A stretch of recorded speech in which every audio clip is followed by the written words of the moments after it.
Okay, I think we've given them enough time. People can join as we go along. So, thanks everybody for joining me today. My name's Dean McEwen. I'm the director of the Master of Management in Artificial Intelligence program at Smith School of Business. So, if you've been looking at the news or reading, watching TV or doing like that, you're probably feeling you're in the right place to learn about artificial intelligence. Um, Basically, as far as some logistic pieces go, I got my colleague Alex here, and so there is a Q&A button in Zoom. Hopefully, you're familiar with that at this point. But what's going to happen is, as you ask questions, feel free to do that sort of as the presentation goes on. Excuse me. And then Alex is going to answer some of those directly. And then what he'll do is he'll leave a few for me to address sort of at the end of the session as well.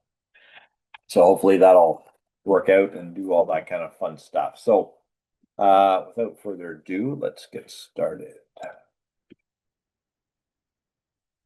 Okay, so first thing we like to do at Smith is do a land acknowledgement because Smith Toronto is where you'll be taking your classes, and it is situated on the traditional territory of the Huron, Wendat, and Patoon First Nations, the Seneca and the Mississaugas of the Credit River.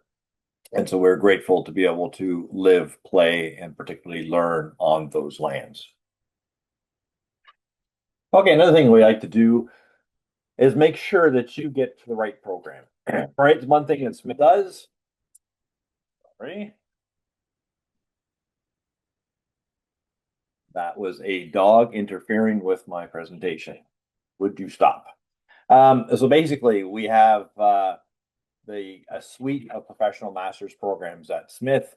And so we want to make sure that you get into the program that you really want to get into, depending on what your career trajectory is and your career goals are. So, for example, we do have your Master's in Management and Analytics program. We've been running that program for about 14 years. And that gets into statistics, data modeling, predictive modeling. It does have AI involved as well with machine learning and generative AI and that kind of fun stuff. So that's available. We also have MFIT, which is a Master's of Financial Innovation and Technology. And so if you're more into the latest and greatest fintech kind of advances, things like automated investing, crypto economics, and finance, then that program might be good for you. And we have one of our newest programs is a Master's in Digital Product Management. So that gets into actually developing a digital product, what that means, things like gamification, user design, system security, and prototyping and evaluations and things like that. So if any of those sort of programs pique your interest, I certainly encourage you to speak with somebody like Alex or recruitment advisement team and have sort of a conversation about you, your goals, and which program would be best for you. So for now, let's talk about AI.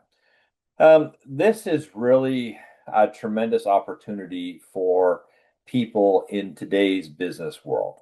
Okay, we are talking about artificial intelligence, but we're doing it from a business school perspective, which is very unique. So the program is quite technical. I'm going to get into that in a bit, but at the same time, it's always about that application of knowledge, right? What do you do with this knowledge? How do you actually apply it in the real world?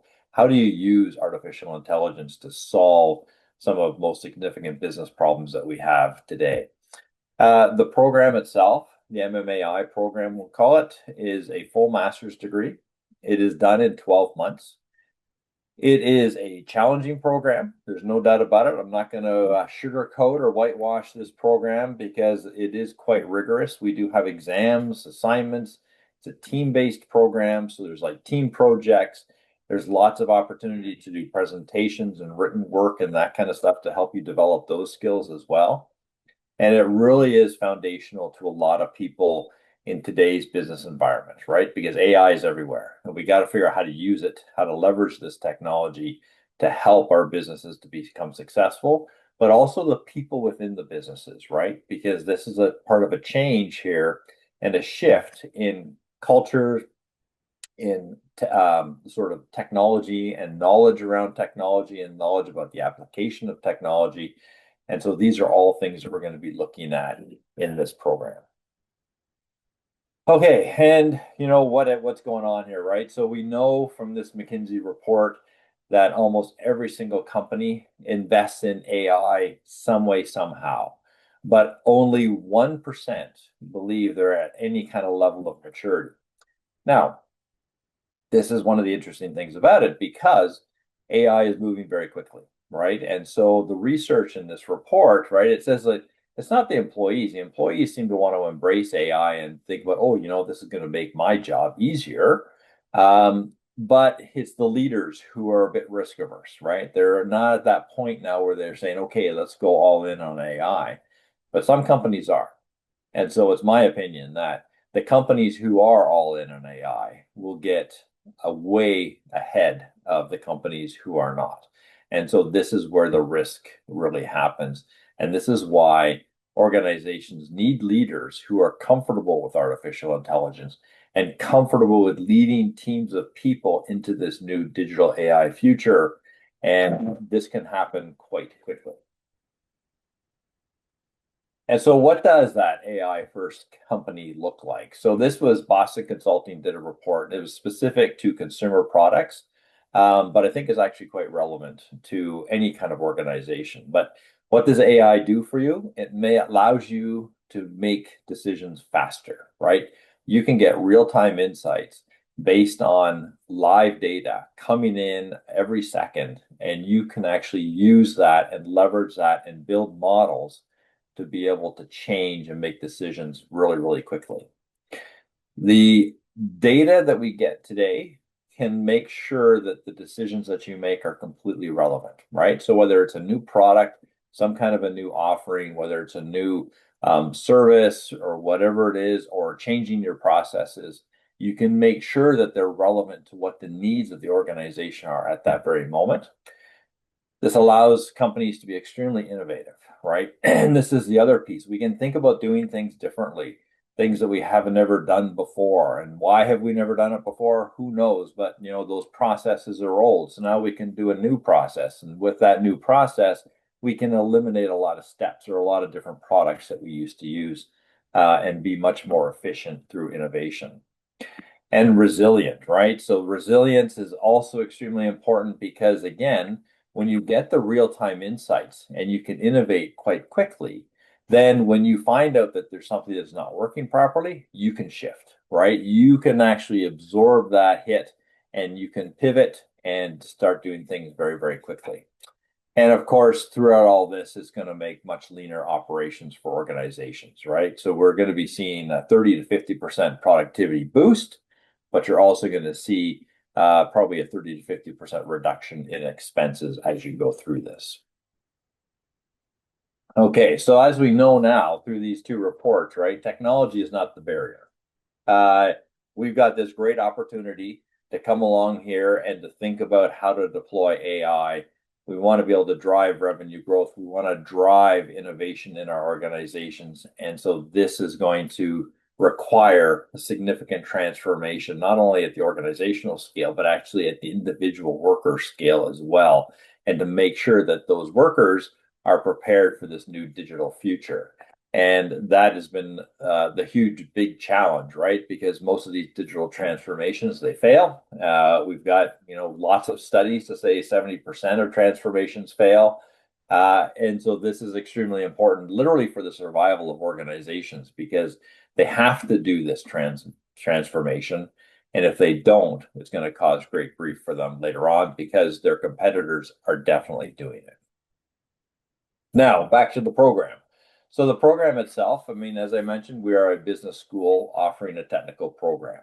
So you do or you should have a very good understanding of Python programming before you start this program. You should also have a good history in mathematics and calculus and algebra. We are looking for that because when you're running models and testing models, you got to make sure that the equations work and that they're meeting your expectations. So that's why we have this foundation of math. And again, because we're a business school, right, we've got this broader approach to solving business problems through AI and data analysis. It's not just about, how do you code? How do you launch this particular model? How do you test this model? but it's actually how do you test that model in the context of running a business, right? Depending on what you're doing and what the focus of that is going to be. And again, this is a team-based program. So what we're going to be doing with the team is we're going to be putting you onto a team for the entire program, and we're going to give every team a coach as well. And these high-performing team coaches are going to help you through the program, help you work with your teammates, and make sure that you get the skills and you're equipped with the ability to be, again, resilient and innovative within a team environment. Okay, and back to the math part, we have to understand the math behind each algorithm. All right, and this is why, right? We need to know which machine learning model is going to work best with your particular data set and your particular business problem. You have to figure out how to interpret the results of that model because again, with artificial intelligence, if you are making decisions or you're building a system that's going to make decisions for you, you got to make sure that those decisions are the right ones, right? And we have that capability in today's world to be able to look at the data as it comes in, super live, and adjust the model as you need, as see fit, right? And so make sure you're doing the right thing at the right time. And then you want to make sure also how your model is going to work in the future, right? Because data does change, right? It changes both in scale and what the content of that data is. And so when you're developing a model for an implementation in an organization, you want to make sure that that model is going to be around for a long time. And that actually goes with products too, right? The big question of do you buy it or do you build it? That is becoming more and more important because there's a lot of like AI products out there.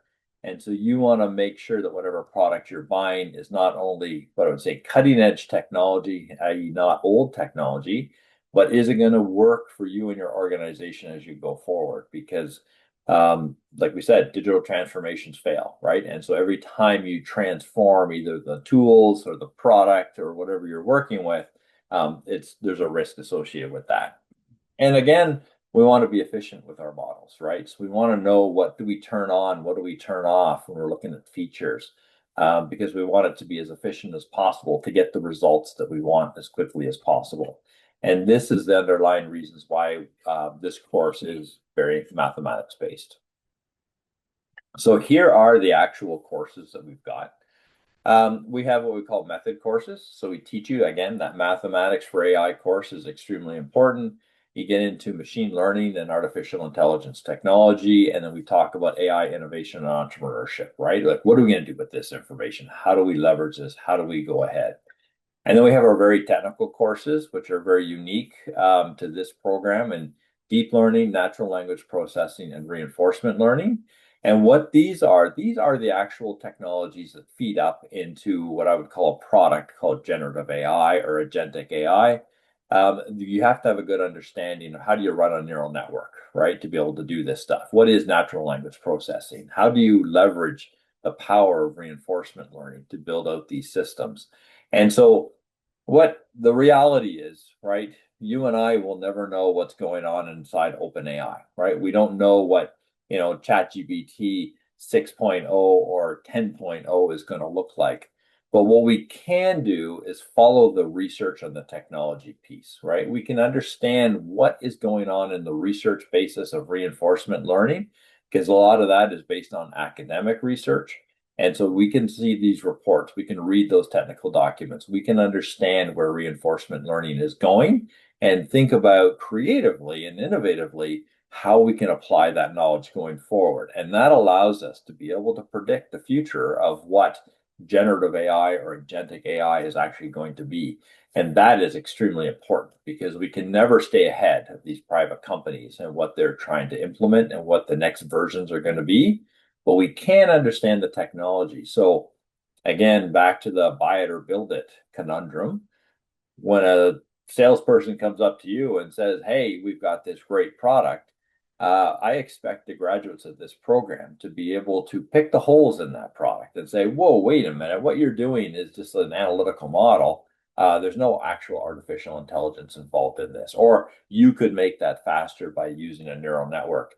So we're going to be able to answer those questions and figure out the technical requirements of what you need and making sure that that vendor is actually providing you real answers and real products instead of, trying to fit that round peg in a square hole.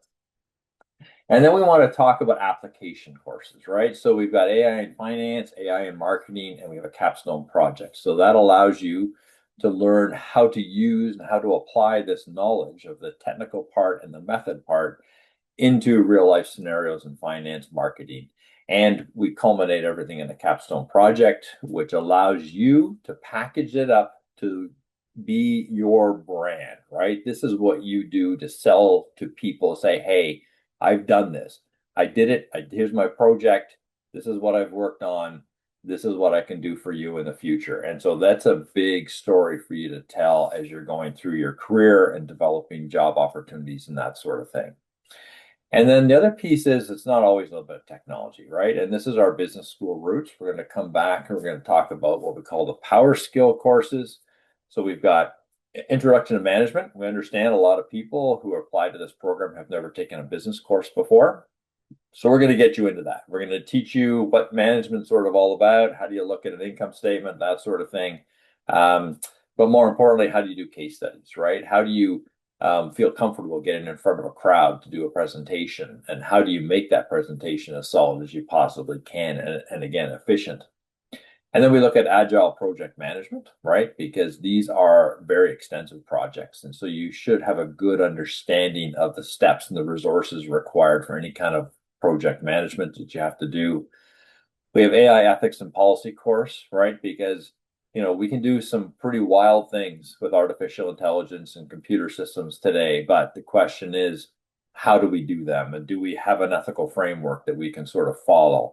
Because most organizations do have an ethical framework. And so we have to make sure, again, that we understand that framework and that what we're doing does not infringe on that, and that it also maintains a certain level of your personal ethical standards as well. So we're going to have a big, long conversation in ethics and policy course about using AI, hopefully for good as opposed to for bad. And then you've got leading change course, which again is about that change management piece, right? You've got to figure out how to get support for these things. These are big monolithic changes to an organization, especially when you're changing processes and you're changing people's jobs. You want to understand, how can I be efficient? How can I get this done? How can I gain support to get these things done? So that leading change course is becoming more important every day. Okay, and the program itself. So what we do, we start it once a year. Okay, so the next start date is May 2026. So I would argue that you're just probably in the right time to start thinking about applying to this program, but it's getting a little bit shy. I will say we've already had lots of applicants and stuff like that. So there is, I would say, a little bit of pressure if you want to start in May, that you should complete your application as quickly as possible. Because we hit a maximum, of course, and then we'll run a wait list after that. But the next start date is May 2026. Essentially, the course is delivered through one night every single week. At this point in time, it's Tuesday nights from, let's say, 5:30 to 9:30, and then one weekend day every other week. And this happens for the next 12 months. Okay, we have a convenient downtown location at Smith, Toronto. It's at the corner of Simcoe and Front Street West. So right across the road from the Metro Toronto Convention Center. We have great views of the CN Tower and the Rogers Center from our building. And there's parking inside the building. We're like maybe a 7-minute walk, I think, from Union Station and the GO stations. We're inside path access to St. Andrew subway station. So it's super convenient. We do have 2 one-week sessions in Kingston. Okay, so we have an opening session and we have an innovation week. And so basically during those 1-week sessions, you do have to come to Kingston and stay with us for a full week, 7 days. And during that session, you'll be learning about high-performing teams. You'll be introduced to your coaches and your teammates, and you'll take a couple of academic courses during that time as well. And so what this is an opportunity for you to sort of reset, become a full-time student again for a little while, get, being a student, get back into your head, understand what it takes to be a student, but also build out your peer network, which is extremely important in this program. And it really is a good sort of starting pad or start or launch pad for this rather intensive program. And then throughout the program, we have ongoing coaching. So again, the high performing team coaching to make sure that you become a well-prepared manager and leader in your organization going forward, but also career coaching, right? And career support. So if you're thinking about some kind of a job change or a pivot or promotions or whatever, we have career coaches who can help you throughout the program with that as well. Now, across the bottom here of this slide, what we're doing this May is we're actually offering an opportunity to what I would call a select few people to take this program in a hybrid fashion, which means you actually log into, you can be anywhere you want with internet access. You can log into the live classroom and you'll be able to interact with the professor and your classmates through online versions. Okay, so in particular, what we found is a lot of people from, Montreal, actually Halifax, Montreal, Ottawa, London, Ontario, some people further apart like Scarborough, Ajax, Calgary, Vancouver, right? There's these people have been kind of knocking on our doors for the past few years saying, I want to take the program, but I'm not willing to move to Toronto and quit my job and all that kind of stuff. So we've heard that. We've heard people ask this of us many, many times. And so we are actually installing a brand new technology system in our big classroom, and it's going to allow us to be able to broadcast our lectures out. So it's very exciting for us, and I think it's wonderful for these people who, particularly I know I've had many students in the past from like Ottawa, Montreal, and London, Ontario, who literally drove to Toronto to attend classes, and they'd be driving home at 11 p.m. at night on the Tuesday nights. And, to me, that's just not safe, right? So this is one of these things that's going to be able to give you that opportunity to take this program from the safety of your own home or wherever you have internet and be able to have the full interactivity that we have as an in-person, but you'll just be able to do that with your computer at your home. So if you are interested in this new hybrid delivery offering, please reach out to us as quickly as possible if you have any questions, and our team will be happy to answer those questions and sort of fill in any kind of blanks that you might have about this opportunity. Now, I've talked a lot about business and that kind of stuff. This is a technical course. As I mentioned, Python is very important to most of the courses in the program. There might be a little bit of R and a little bit of SQL for accessing data and that sort of thing, but Python is definitely the primary language we're going to use. We do have academic licensing for things like Databricks, Tableau, Azure, Snowflake, and SAS Viya. If those are things that you wish you could use and want to use, you can certainly talk to us about that and we'll get you access. Okay, and who's in the class with you? So right now, the current class is average age is 34, but the range is 22 to 52. So I think the range is the more important statistic, I think, than the average, because what you are getting is some young people with great technical skills, and you're getting some older people with great business acumen and political knowledge and that kind of stuff. How do you get these things done in a real business? And you bring those two groups of people together, right? It becomes very powerful to both have that business acumen plus the technical skills on a team solving real world business problems. It's a great experience for everybody. Everyone learns from everyone, and so it really is very helpful.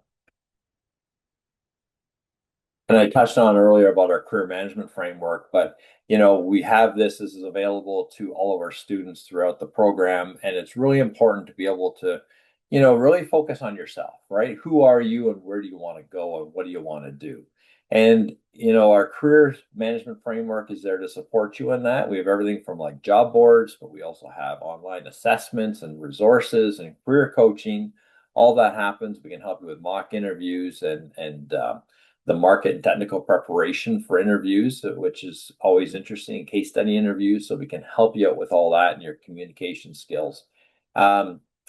And one of the things I always kind of recommend to people is, you've got your classmates, right? And that is like a very powerful network for you going forward. And so what you should do during your classes is listen to what your classmates are saying. What kind of projects are they working on? What kind of companies do they work for? What kind of industries do they work for? And then try to see yourself, right? And so some of you will say, whoa, I never want to go into banking. Other people will say, whoa, banking is the place for me, right? And so it's a very individual aspect, this whole career search and career management piece. So it's about you. And so you need to really think about these kind of opportunities. And really, if you're doing a job search, fine tune that and zero in on particular jobs, particular companies, particular roles. And then we can help you with that, right? Our career coaches can be very specific to that as well, but also your classmates can help you and refer you and stuff. So one other thing I say is don't be shy, right? If you hear somebody in your class who says, oh, this is the project I've been working on, and that actually fascinates you, you reach out to that person right afterwards. Say, hey, can we have a coffee chat? I'd love to explore this a little bit further with you. So that is, that's the power of business schools, right? That network, the class environment that you're in, and the ability to ask questions and to figure out your own path forward. Okay, so I'm going to pass it over to Alex. He's going to talk about the recruitment process and the application process. Alex, over to you. Thanks very much, Dean. Thanks everyone for joining us today and for all the questions in the Q&A. I've been busy answering those, and we are almost at the Q&A portion of the webinar as well. So please don't be shy. If you do have some questions for Dean, now's your chance. So do leverage that Q&A function to ask any questions you may have. But before we get there, I'll just talk a little bit about the application process. So as Dean mentioned, my name is Alex. I'm the program's recruitment advisor, and I'm joined on the recruitment team by Jennifer Mayer. Jen is the program's application advisor, and Jen and I are here to help you through the application process. So basically, if you haven't started your application yet, you're not quite sure if you're ready to submit the application, you maybe have some initial questions, want to check your eligibility, want to learn a bit more about the program, that's usually where you'll connect with me, and happy to work with people at that level. And then once you've started the application process, that's when Jen takes over. And Jen's really there to guide you and support you through the application process. So we do take a very personal approach to the application process. You don't have to go into a portal and be all on your own. We're here to help you, guide you through the process. And our emails are listed there on the screen as well. So please do feel free to just reach out to us by email. You can also get in touch with us on the website. So if you do visit the program's website, you'll find there the application form. If you're ready to apply, you can start your application there, and that'll go to Jen, as I said, and then she'll pick up from there. If you're not quite ready yet, then you can fill out one of the other forms, like the contact form, the check your eligibility form. You can request a virtual one-on-one. Those will all come to me, and so that's another way you can directly get in touch with Jen or myself through the website. And as I said, these are some of the things that we do to support you through the process. So we're available each step along the way. We're happy to do one-on-one sessions, have lots of calls with people every day to talk about the program, go over questions. So we're always happy to get in a call. And then once you've started the application process or at the beginning of it, we do what's called a preliminary assessment. So that's kind of that preliminary check to check your eligibility. And that starts with a resume and unofficial transcript. So we get a lot of questions about eligibility and program fit. Really, we want to look at your resume and your unofficial transcript first things first, that's the quickest way for us to take a look and see if we think this program would be a good fit for you, or if there's anything needed to fill in your application, any recommendations, any additional courses required. So the big thing there is don't feel like you have to figure out if you're eligible all on your own. And definitely, we don't want you to self-select out and think, oh, I'm not going to be a good fit. Reach out to us, let us help you with that decision. Let us take a look at your profile, and we'll be able to give you more personalized feedback on that. So that's the preliminary assessment piece. And then from there, we're on your team. So we're on your side. We want to help you present a strong application, and we really want to help you work towards a successful application and become a successful student in the program. And then we get to meet you when you're on campus for the on-site session. So that's our goal, is really to support you and work towards success. In terms of the general admissions requirements and sort of the application items that are required for the program. So as Dean mentioned, it is a full master's degree. So we do need a completed undergraduate degree. And again, we'll look at that on official transcript, make sure you've done some relevant coursework. We'll look at the grades on those, especially on those relevant courses. And that's something that we do at the beginning of the application process when we're doing that eligibility check. And the other piece is the work experience. So we do usually look for a couple years of relevant work experience. But again, we'll look at people who are exceptional candidates with less. So it's never black or white. There's always shades of gray here. So again, that's why we need to really look at the resume and transcript before we give you that feedback. But as a general guideline, a couple years of relevant work experience. And then in terms of the application items, it's a resume, a cover letter, name and email contact for 2 references. Professional references are fine. Official transcripts. And for those who might have completed an undergraduate degree from outside of North America, we ask for a course by course WES assessment. So that's something that we use in lieu of the official transcript, and we can tell you how to go about ordering one of those. And then once we have all those items collected, then we'll schedule an interview with the program director. And so that's what the application process looks like. And as I mentioned, Jen and myself are here to support you through that process. So it is a rolling admission. So we do get a lot of questions about when's the deadline, when should I apply? It is a rolling admission. So whenever you fill out that application form online, we will receive it and review it on a rolling basis throughout the year.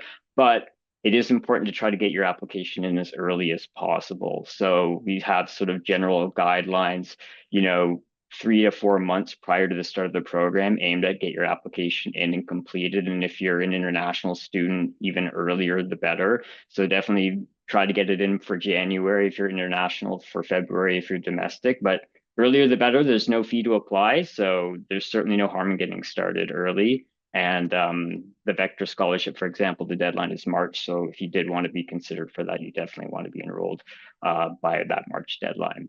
Here are some of the ongoing recruitment events that we do throughout the year.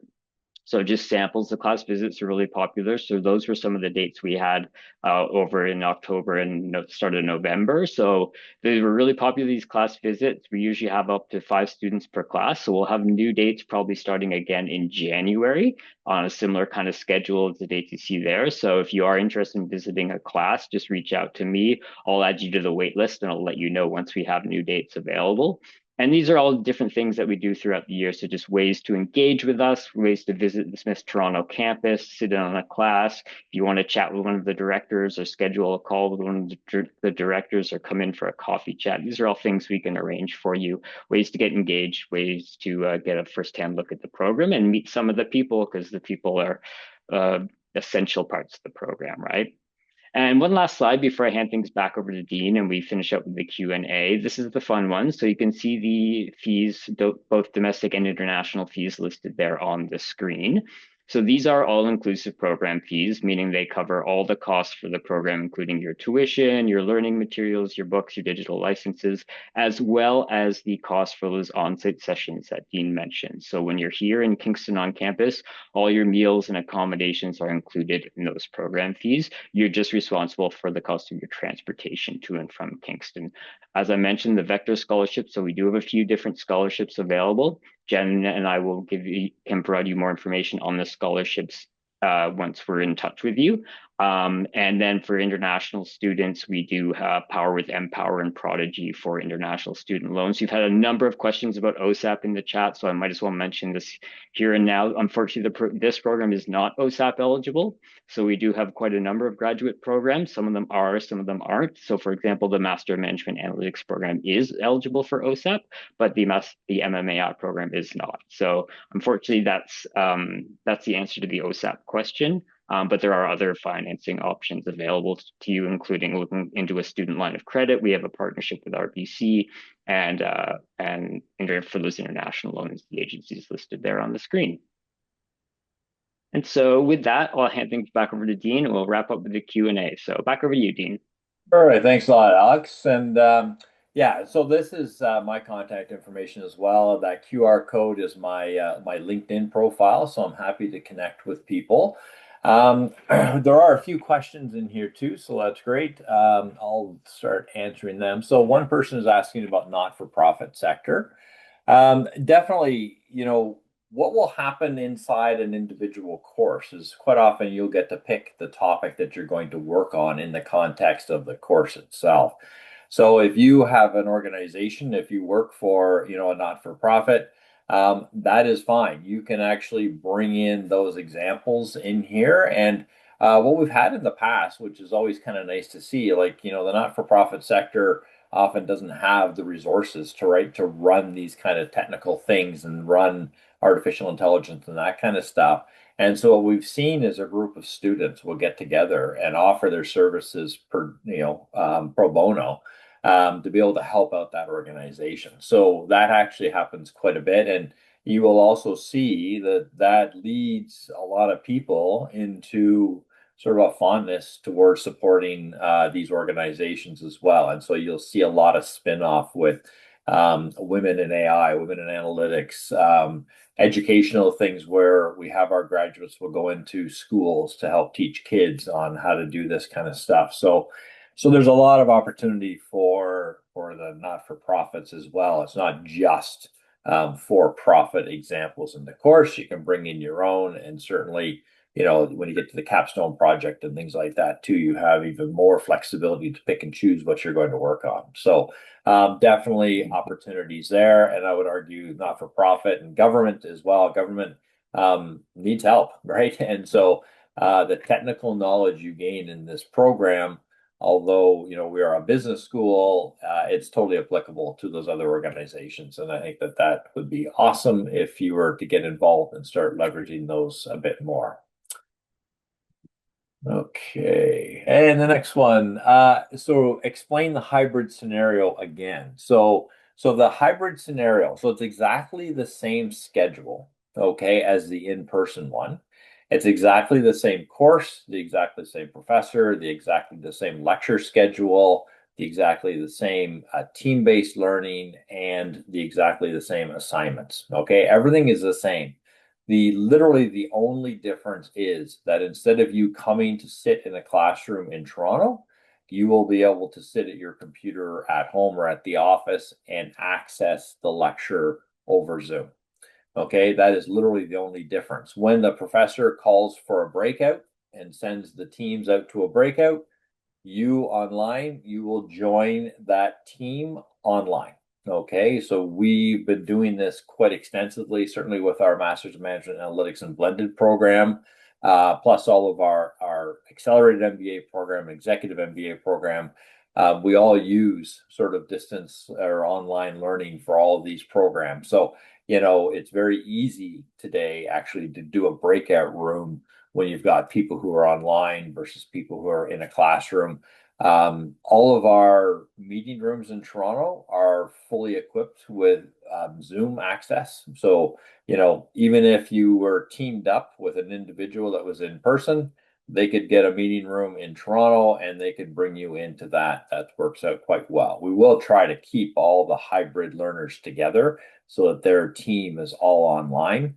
But the ability to tap into breakout rooms in the classroom and stuff is all 100% easily done nowadays with technology. So it's a pretty nice option for people if they can't make it to downtown Toronto on a regular basis. It certainly is a very good and very strong, and most importantly, an interactive solution as well, because again, as a online learner using Zoom, right? It's easy to put up your hand, it's easy to ask questions, it's easy to use the chat. And so that will all be available to you as well. And we're going to have staff in the classroom monitoring that to make sure that if the professor sort of doesn't see if they're in the zone and they're off teaching and they don't realize that someone's got their hand up, we will have an extra staff member who will bring it to the professor's attention. And then your face will show up on the screen and you can ask your question to your classmates or to your professor, and then you'll get the answer live as well. And so that includes if you're having a discussion, just because you're online does not mean you're not part of that discussion. You are 100% in there, and your opinion is as important as anybody else's, and you'll get a chance to talk to the class about it as well. Okay. So there's one question here. Is there a similar program that is full time?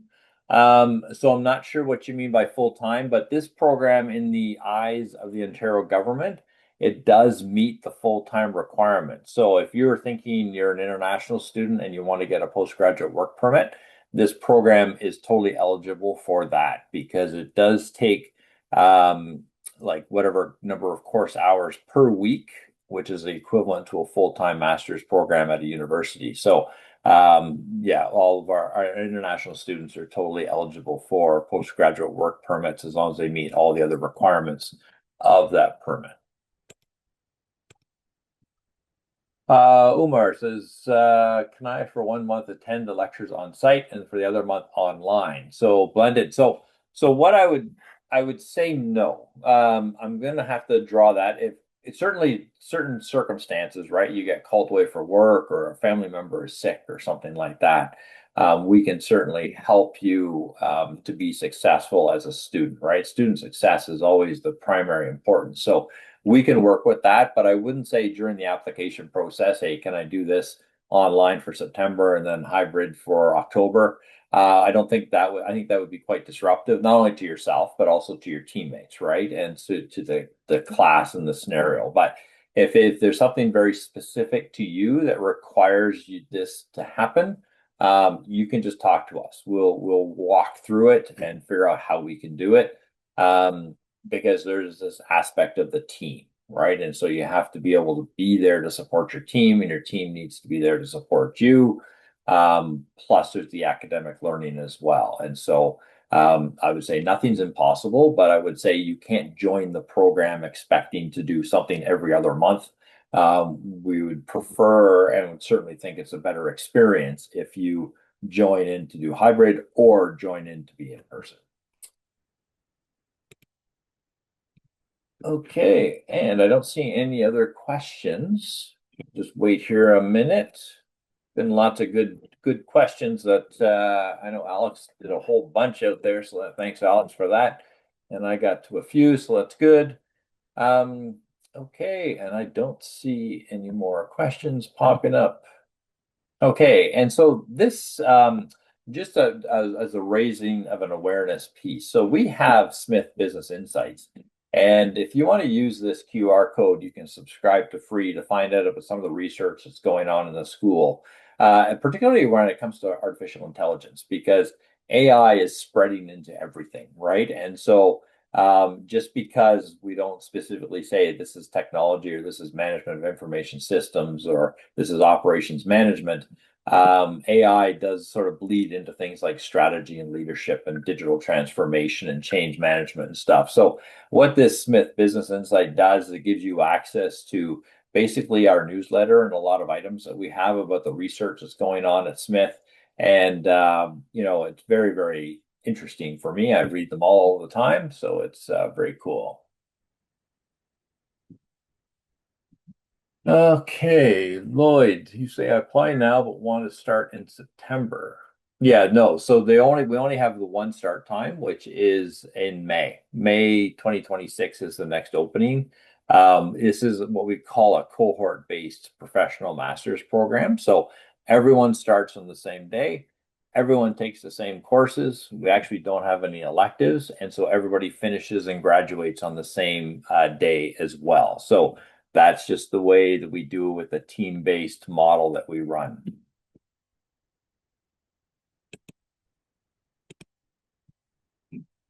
Okay. Whoops. All right, that's my fault. Go back to my original